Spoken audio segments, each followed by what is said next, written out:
तर बघू शकता मित्रांनो, आज चला आम्ही मासा पकडायला धरणावर. तर बघू शकता आमच्याकडे येऊ कसं आहे ते.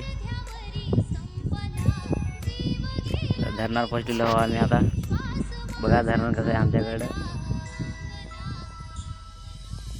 धरणार माणसं कमी नाहीत, खूप माणसं आहेत पलीकडे बी. आम्ही मासा पकडून आता बाहेर आलो. कसे हात पाय हातात बघा मासा धरणाच्या बाहेर आल्यावर आमच्या मित्राचे. बघा मासा किती आता कमेंट करून सांगा मित्रांनो, किती किलो असतील सांगा अंदाजे तुमच्या. खूप मासा आहे. मासा घासावला आहे मातीने. आता आम्हाला काय घासतात नाही तरी घासणं चालू आहेत, पण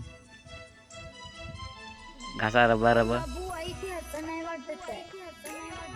मग काय आम्ही आलो आता समोर. थैली घ्यायला गटाळ येते म्हणून चाललो आम्ही पुढं आता कॅमेरा ऑन करून.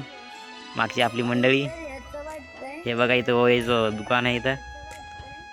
एवढेच म्हणे आम्हाला बकऱ्याचा पाला घ्यायचा, म्हणजे मग घ्या म्हणलं पाला बा. मग काय तुझे थोडा ते पाला. आम्ही बसलो इकडं. मग हे पहा मग गहू खाताना आम्ही इकडे गहू खातो मग भाजलेला. हे गहू खाते भाजलेला, चांगला दाबून खाल्ला गहू. मग आम्ही आता आलो घरी. बघा मासा किती आहेत आमच्याकडे. तर लगेच या सांगा कमेंट करून किती मासा धरला आज आम्ही.